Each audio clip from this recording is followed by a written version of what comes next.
They are going to have every Western government pay masses of money to them to openly set up world government and force carbon taxes on everyone. Completely lawless and criminal. Continuing with your phone calls, we're going to get into that in the next hour with Max Keiser. Dustin in Illinois, you're on the air. Hey, Alex, I just want to say you're doing a great job. Your knowledge is just unbelievable. I refer to you as America's alarm clock. You're constantly waking people up. Keep up the good work and keep kicking ass. And I also wanted to know what your thoughts was of the Discovery Channel. They're having the underwear bomber premiering this Thursday. Well, I don't really pay attention, but the underwear bomber was admittedly staged by the government. They let him on the plane, protected him, mainstream news, to sell the body scanners in the police state because their target's the American people. They know we fly. They beta test their control surveillance grid when people are in the airports. Now they're going to move it to mobile brain scanning and naked body scanning systems. We've got video from Homeland Security coming up later in the broadcast and how it ties into dissenters to be detained as enemy belligerents. New bill. Thank you for the call. John McCain to completely get rid of any Bill of Rights, any habeas corpus, anything. And it says you can be interrogated. Oh, heaven help us. Monica in New York, you're on the air. Hello, Alex. Yes, you are unbelievably a watchman on the wall. And I say that not as just to affirm you, but God has equipped you to be able to do this, I'm telling you. And we see that. And this morning, I was just unctioned to it was like really hard to press through to pray. And you will be lifted up in prayer. And not only that, and when you first started the program, how it was like birthing something.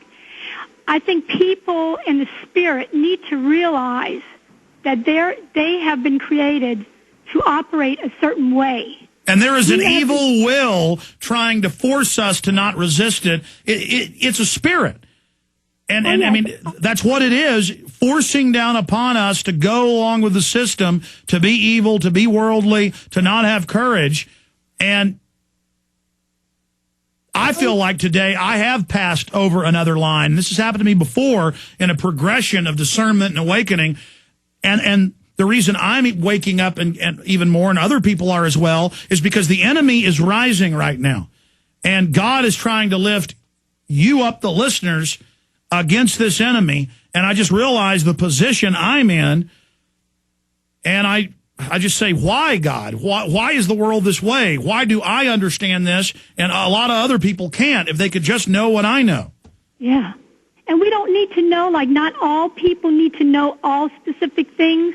I really believe in the spiritual. You're dealing with a dimension where you're operating and it's an all-knowing through, you know what I mean? It's like God can download it to you. And there is no fear in it when God's there. Well, that's what it's like, though. I mean, I knew they were going to stage an attack in Austin. I knew they were going to stage attacks and blame it on 9/11 Truth. And I said it'll happen in the next month, and it happened. And then I know pretty much what they're going to do next. I'm going to try to really formulate my thoughts and cover it in the last hour. It's like watching a train coming. You see it coming, and you're saying, look, there's the train, and people don't see it, and it runs them over. How can they not see it? It's spiritual psychology is what it is. You have to understand and see a pattern in it in order for you to operate the way you do in the very thing that God allows you to do it and equips you.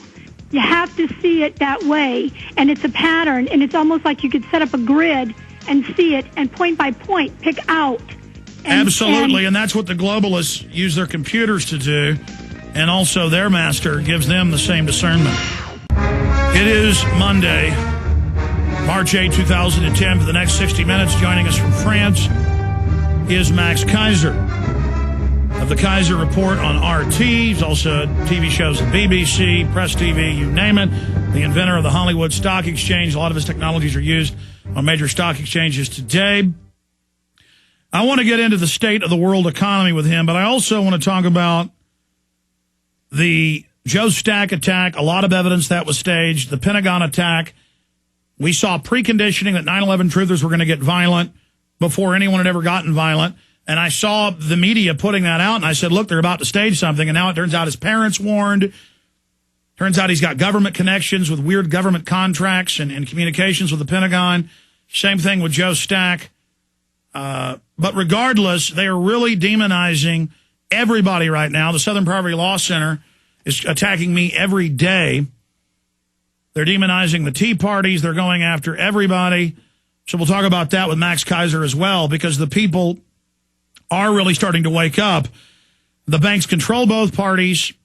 The good news is, I want to cover first, Iceland voters reject repayment plan and how that dovetails with this AP article. IMF suggests how to raise climate change funds, pay money directly to them. So we'll talk about the open expansion of this private banking world government with Max Keiser. Max Keiser, good to have you here with us. Hey, Alex, good to be back with you. So much is going on. Let's talk in general terms first about the world economy. More and more analysts are saying, look, we got 22% unemployment. We're really in a depression. Things are getting worse, not better. Where is this going? Yeah, well, as we've talked about before, it's a global phenomenon, what I call the global insurrection against banking occupation. We're seeing it in Iceland. We're seeing it in Greece. We're seeing it in countries all over the world.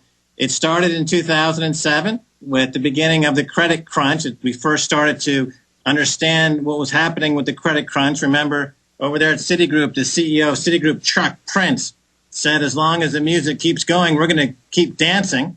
What he meant by that was as long as the Fed was going to continue to print money in ways that we could borrow and securitize our way into these phony profits, we're going to continue to do so, even though our underlying basic business model is corrupt. Well, anyway, the music stopped, and this was the beginning of the global credit crunch. It was huge in 2008. There was a bit of a respite in 2009 because of the stimulus package, which was basically nothing more than a bit of a sugar high. And now in 2010, it's the resumption of this global crunch, this credit crunch, this deflation, this depression. And the people in various countries around the world are starting to fight back. They're fighting back in Iceland. They're fighting back in Greece. So it's not just in the U.S. that people are being disenfranchised by the tyranny that's gone on the level of the investment banks. And worldwide, I've seen the news in Iceland, in Spain, in Greece. The media is implying that the anti-banking parties, the anti-looting parties are terrorist or radical.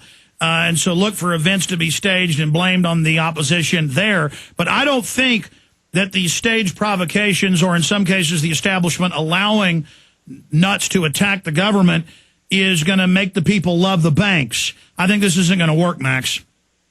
Well, it's interesting. In countries like Greece and Iceland, the people understand specifically what the problem is, and they are pushing back directly against the bankers themselves. In the U.S., the message is very muted because the mainstream media is able to get all of the activists to line themselves up into a circular firing line, and they all shoot each other. Exactly. We're busy Republicans bashing Democrats, Democrats bashing Republicans, Republicans and Democrats bashing Alex Jones. We'll be right back. Shooting at each other. We'll be right back with Max Keiser. Stay there, Max.